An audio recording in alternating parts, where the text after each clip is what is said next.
I'm so like hyper aware of every noise that's happening where I am right now, in the fear that someone's just gonna ambush me and then judge me like crazy. But it's okay. You know, that's the worst that could happen in this situation.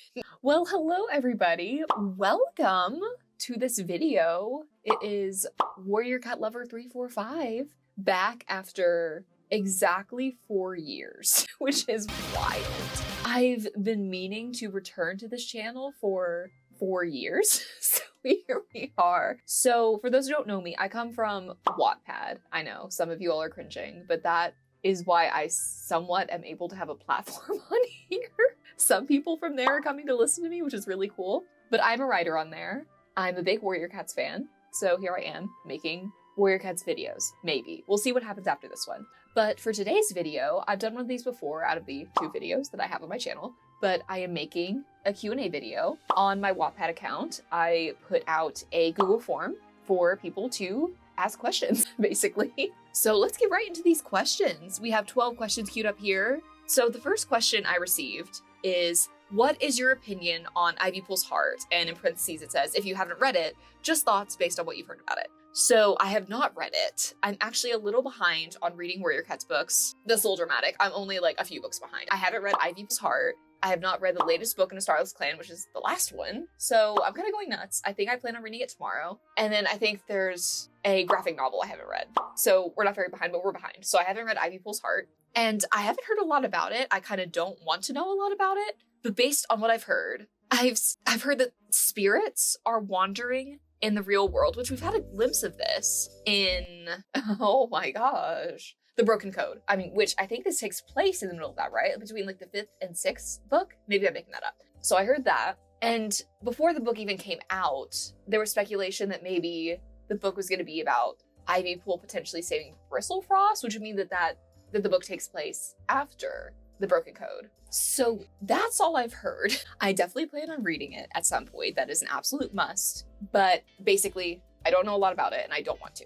So that's the first question. So the second one is from the lovely Angel Breeze. Shout out to Angel Breeze. Angel Breeze asked me if I would like to make them a cover, but also if I make trailers. Yes, I will definitely make you a cover soon. I apologize for the delay. Life is crazy. And when it comes to trailers, yes, I have made trailers in the past. Not for books, but I will still say that my experience is it covers a lot. I have done trailers for Fortnite maps because I may have a sibling that does Fortnite and makes Fortnite maps. I have made trailers for class projects, and I have made trailers for short films that I made with my cousins and my siblings. So I know somewhat how that works. So if you need me to make you a trailer, let me know. I could definitely have a crack at it. So this next question kind of relates to the last one. So this wasn't directly asked on the Google form that I posted, but I get asked this literally everywhere else. And that question is, how do you make your covers? I think I said this in the last Q&A video that I had, but if I had if I had $1 for every time that I was asked this question, I would be filthy rich. But that's not how life works. But anyway, so I figured I'd explain that real quick. So to sum it up as quickly as possible, I basically start by Google searching, finding images online that look like official Warrior Cats art. When I first started doing this, I usually would just use official Warrior Cat art. And actually, as of recently, I have been playing around with AI, shocker. And I basically type in the prompt. I tell them what the cat needs to look like. I ask them to make me a nice background that fits with what I want. But typically it's not perfect, because of course it isn't. And then I slap the images into Photoshop and then make my own changes to them. From there, I usually find the Warrior Cats logo online and edit its look and coloring in Photoshop. And then I usually just use Times New Roman in all caps for the title, the number 1 best-selling book series that's at the bottom, and then for the author name. And if you don't have Photoshop, because that's what I use clearly, I used Microsoft Word before I had Photoshop, and then Pic Collage before that. So you don't need anything fancy in order to make these covers. I just happened to go to school and learned about Photoshop, and then got Photoshop, and then figured I should use that. So there's that. Hopefully that helps you all. Now getting into more specific Warrior Cat stuff, I'm excited about this. I was asked who my least favorite cat is and who my favorite cat is. So I figured we'd start with the negative. We'd start with the least favorite cats. And for both of these, for favorite and least favorite, I have several. I could not just narrow it down to one, that's very hard. So when it comes to my least favorite cats, I have First, I have Spotted Leaf. She makes me want to catch on fire. She's just so needy and so nosy when it comes to Firestar. She bugged him so much up until the end. She was just so suggestive and flirty with him despite him moving on.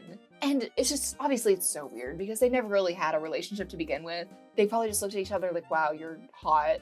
But did they ever talk? Not really. It's just such a weird thing. And I get that she cares about him and is trying to help him, but clearly she was making Sandstorm uncomfortable. Yet she just still stuck around. And I don't know, Sandstorm is so weirdly okay with it. I would not be. She just rubs me the wrong way for a lot of reasons. And Firestar didn't make things better. I'll just go ahead and say that. I'll leave it at that. The next I have Ragged Star. I don't know why I initially rooted for him in Yellowfang when I first read Yellowfang's Secret all those years ago. I read it again recently, and I just saw their relationship in an entirely different light. I mean, I guess that's what growing up is. But gosh, he's terrible and so annoying. Basically just so selfish and inconsiderate of her feelings. He was just so upset when he found out that she was going to be a medicine. Just basically anything that she wanted to do on her own, I feel like he protested. I feel like he would be upset, but still be nice. That's all I could ask for. Broken Star, obviously, just pure one-dimensional evil. Rainflower, more one-dimensional evil. Moving on to our lovely favorite cats. The first one I actually have is Crowfeather. I don't know, I just loved him from the beginning. He's a character that I root for.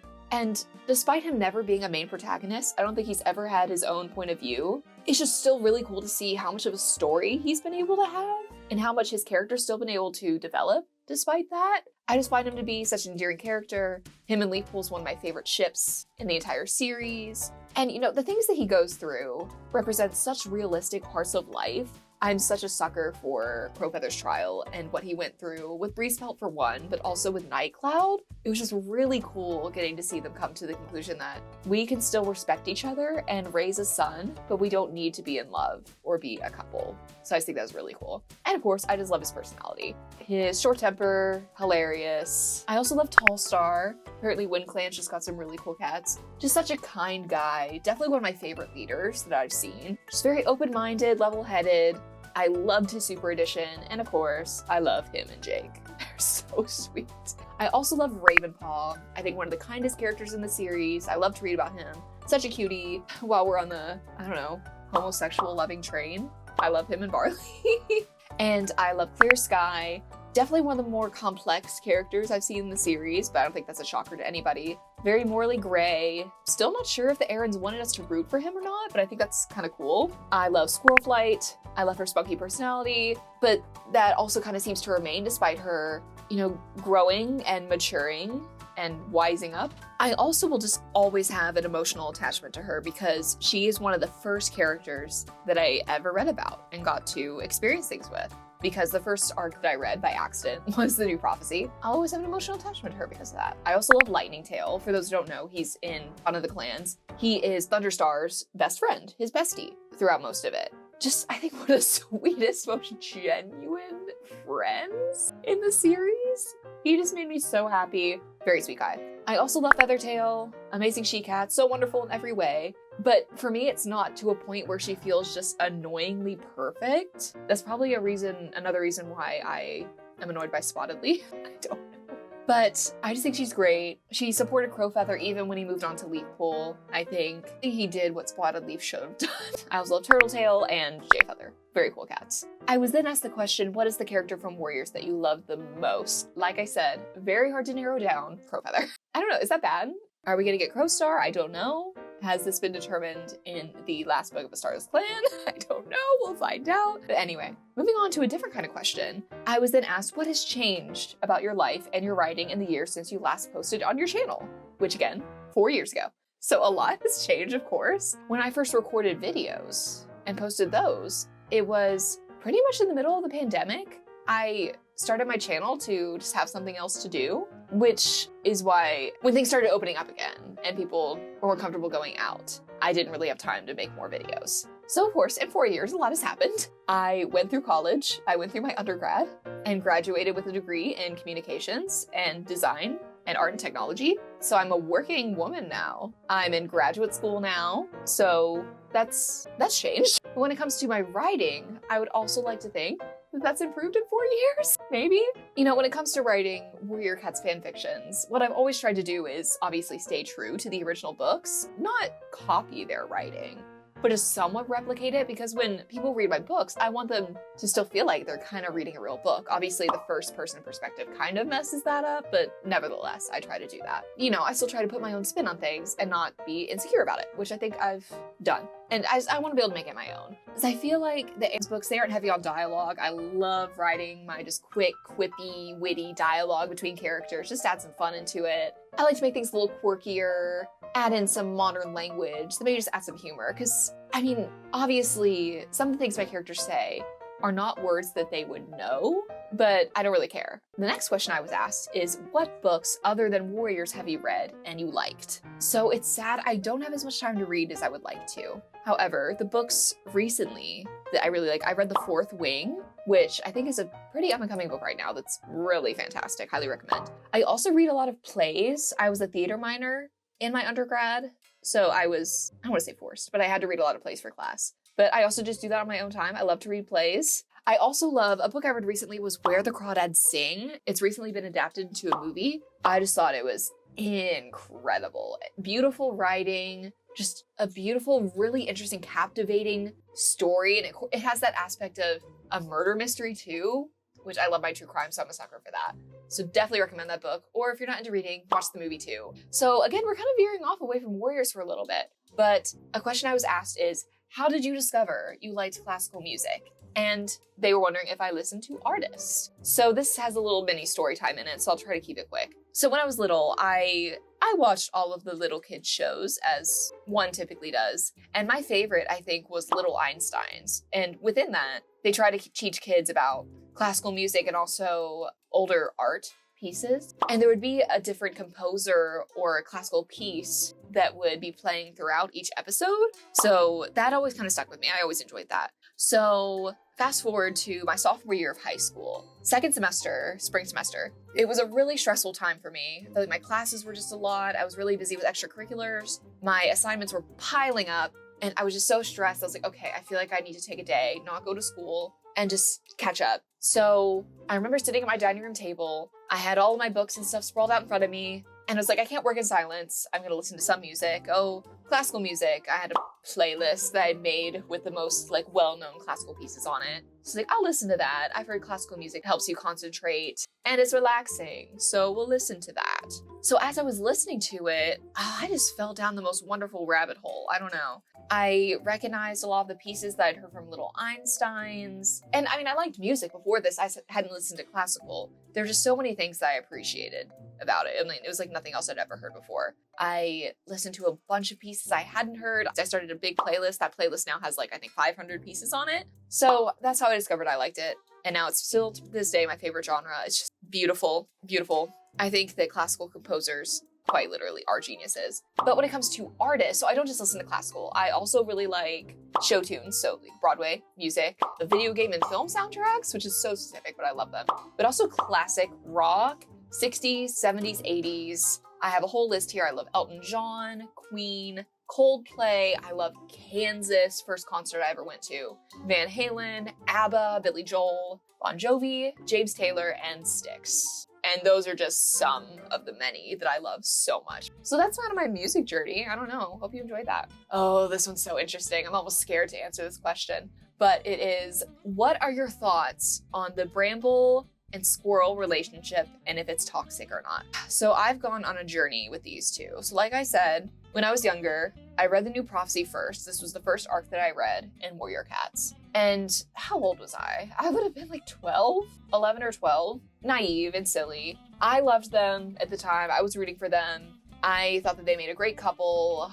It was really neat to read through that series for the first time, see their relationship develop. I was so frustrated in Starlight and Twilight when they started arguing. I was so happy in Sunset when they got back together. And then, comes Power of 3 with a secret being revealed about the kits. I personally understand Bramblestar being as upset as he was and needing time away. I do wonder if he took I still would have heard Squirrelflight out more. A lot more. I don't know if I would have given her the silent treatment for an entire arc. And again, I was young. I was so excited when they got back together in Bramblestar Storm. But, you know, reading the new prophecy back, their arguments are so irritating to read. Squirrelflight is 100% in the right about Hawkfrost. As I get it, Hawkfrost and Brambleclaw are siblings. I understand why Brambleclaw would want to have a relationship with him, but Hawkfrost is just so clearly bad news.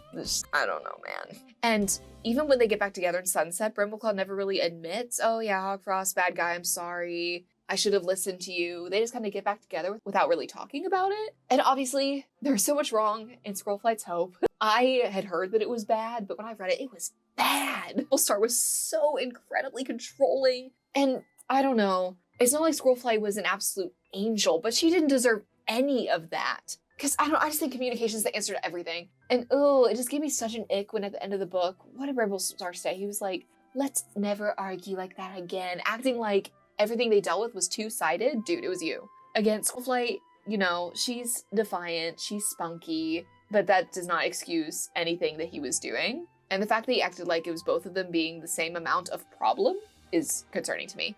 And, you know, I just don't think they work well together as leader and deputy. I think it was very risky to put Squirrelflight in that position, considering all they'd went through. Seeing how much they bumped heads before, I just didn't think that was a good idea. And, you know, they seem better now that they are in leadership positions together, now that Bramblestar is retired. I mean, bottom line, definitely toxic to some degree. They do not know how to communicate. Bramblestar is a meanie, and Squirrelflight's Hope was an absolute train wreck. So my next question, how did you come up with the idea for the Kittypet Clanborn series? So for those who don't know, that is my fanfiction series that I have on Wattpad. I've written an entire arc, so 6 books, and then I am on the first book of the second one. So how did I come up with it? So I started writing it not too long after I joined Wattpad. So I think I was like 11. And before I started writing on there, this was like 2013, I just started reading Warrior Cat's fanfictions that I ran into on there. And this one is not on there anymore, which is so sad because I'd love to read it again. It was called I'm a Clan Cat. I forget the author's name, but it was brilliant to me. So good. And, you know, the concept of that is basically, it starts with a human character who is the author, I guess. She loves warriors. She's reading one of the warriors' books, then she goes to sleep and wakes up in the Warrior Cat's world. So it's basically the idea of an original character interacting with the canon characters. And hers took place in The Power of Three. It's just so cool to read. I found it so exciting. And so I was like, I want to do this. I wanted to have a go at writing something like this. And I was like, I want to impact others with my writing in the way that this person has. So I went into it, I was like, when do I want mine to take place? And I wasn't trying to copy I'm a Clan Cat, but I was like, Power of Three seems tame to put in one of my characters because there are no journeys going on. There are no big antagonists like Tiger Star completely screwing up normalcy. So I was like, this seems good. I was like, okay, I'm going to create an OC that has my, I don't know, cat likeness. And then I just placed her into the canon series during Power of Three. And I don't know, I started writing when I was 12. I was silly and kind of stupid. I was just kind of writing as I went along. I didn't really know what I was doing. I hadn't really planned for anything. I just kind of wrote chapters, not really knowing what I was going to write about next. But it began as our lovely Lily Petal, kind of reacting to and witnessing the events of the canon series during Power of Three. But from there, once I started getting more creative and actually thinking about what I wanted to happen, it kind of spiraled in the best way. And I, started to bring more of my own characters and my own plot points while still staying loyal to the canon happenings. So my last 2 questions kind of blend together, so I'm gonna kind of answer them together. We're kind of gonna get a little crash course in here, actually. It's a long one. How do you think of such good ideas for books and write them so that every character is not perfect, has flaws? And how do you write in a way that the storyline is not all jumbled up? That always happens to me. So fair. And the second part is, how do you plan out long-running plots/events in a way that makes it feel realistic/believable? And how do you spread out the events in a way that keeps interest in the story/plot, but does not make it feel overwhelming? Plot planning has been a creativity block for me, and would like some insight as to how you go about it. I'm also interested in advice on when to insert fluff moments in chapters, and how do you go about inserting them in a believable way? So many good questions in this, and I completely understand your struggle. And I'm here to help you and just kind of tell you what I've learned. I'm no expert, obviously, I just have experience, and this is kind of what I've learned and picked up throughout all my years in doing this. So obviously the first thing I've learned, the mistake I made with my first 3 books in my arc, was not planning. But now I've learned to do lots of planning beforehand. This is before you even start the book. Write down plot points that you like, ask yourself, what do I want to happen? I mean, that's what's so exciting about writing, is that it's just all in your power. You can literally write whatever you want. It's really cool. But once you have these plot points down, what I basically do is just organize them in an order that makes sense. I ask myself, does this make sense? Where will it make sense? And also, is this a plot point that the readers will find exciting? Because that's really important. Obviously, you can do what you want to do, but if you want people to read your book, you also have to think about what others will like and what they'll find exciting. So taking your readers into account is also very important.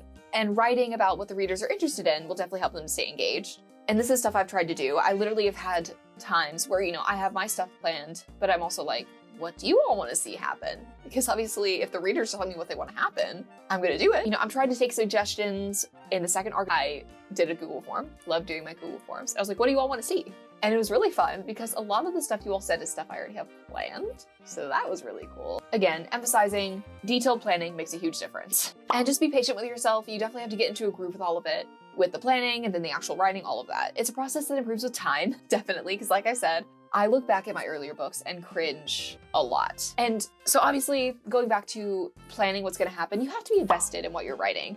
If you're not excited about your story, your readers won't be either. So you kind of have to balance what you're passionate about and what a wide audience might find interesting. Again, remember, you have full creative power, so have fun with it. And avoid cliches, of course. Keep your story fresh. I mean, I would say, I guess, things like forbidden love triangles are big cliches, even though they're, I don't know, as cliche as they are, they're really fun to read about. I'm a sucker for those, so I don't know. And going into the flaws and specifically writing about characters and just what you're writing about. Flaws make a character compelling because obviously perfect characters aren't interesting. Readers want to see conflict and growth. And I know it's hard. You want, I personally love to make my characters that people like, but I don't know, they don't necessarily have to be morally good for them to be likable, I guess is what I've discovered. They have to make mistakes. They don't have to be mean, they just have to make mistakes. So moving on. So then also, conflict drives the story. Make sure that your main characters face challenges and make mistakes. Is obviously keeping something happening that makes the reader want to read more and finish the book. This doesn't necessarily mean you have to rely on shocking twists. It just means creating a story or a plotline that's you want to know more about. You want to see it finish. Oh, I cannot emphasize this enough. This is something so specific that I feel so passionately about that I always tell people when they ask for writing advice. Please don't overuse character deaths. I think that is so important. This is maybe something that the Aarons do too. And it's just something that I've noticed a lot in some fan fictions that I read. For me, it's just the easiest way to add some sort of conflict, but I feel like a lot of times it doesn't deliver in the way that it should. Because for me, killing off characters isn't effective unless it truly impacts or carries on the story, or if the reader's already emotionally attached or invested in the character. As obviously examples where it's done right, I guess, is Redtail. We never knew Redtail when we found out he died, but it was pivotal to the first arc for a lot of reasons. And I don't know, Greywing's death in Dawn of the Clans was heartbreaking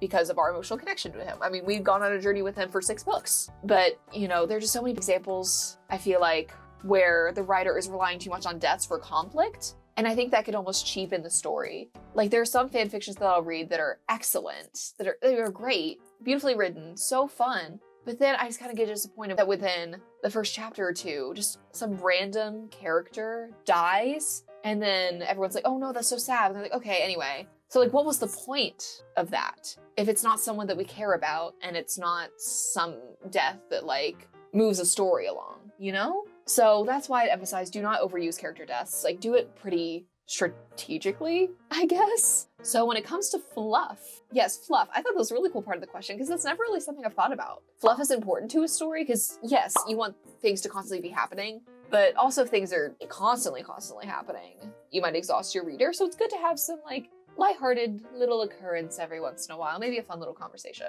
So for me, I like to use dialogue as my fluff. I just love writing dialogue. I found for me, I'm not as invested in it or excited about it, and also it's a bit risky when fluff is simply just, I went and did this, and I went and did that. So I don't really do that. Usually I just have a fun conversation between characters as my fluff. So I give my readers a little break by giving them just a fun, lighthearted conversation that maybe will make them laugh, rather than stress or worry for a moment from what the main plot line is. I don't know, you could also use fluff to maybe balance some tension. You can use it to develop relationships. I think it's so important for that. Just to explore your characters just give an opportunity for characters to show more of their personality and not just like going through things. Just something that makes the reader smile, maybe. Just this adds a bit of charm to the book, aside from all the crazy things that are happening. And of course, moving on from the fluff, more advice I have is just have fun. This is your story. Enjoy the process of creating it while balancing good planning, engaging conflict, character growth. It's also important. But again, you have all the power.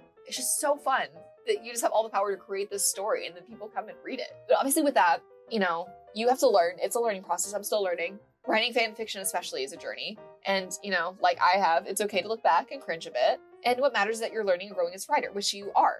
The more that you do it, the more that you'll learn. That's literally all that can happen. You can't regress by continuing to do it and by continuing to try. So hopefully all of that advice kind of made sense or was helpful. But that was the last question. So I hope you all enjoyed this video. I really enjoyed answering these questions. Thank you all for submitting questions. We will see when I post a video next. Like I said, I might post a video with all of my opinions on the last book of A Starless Clan. Maybe on Ivypool's Heart once I get to reading that. So anyway, thank you all so much for watching. I hope you enjoy this video, and I hope you are having a wonderful day, night, evening, afternoon, midnight. I don't know where you are. I will see you in the next one.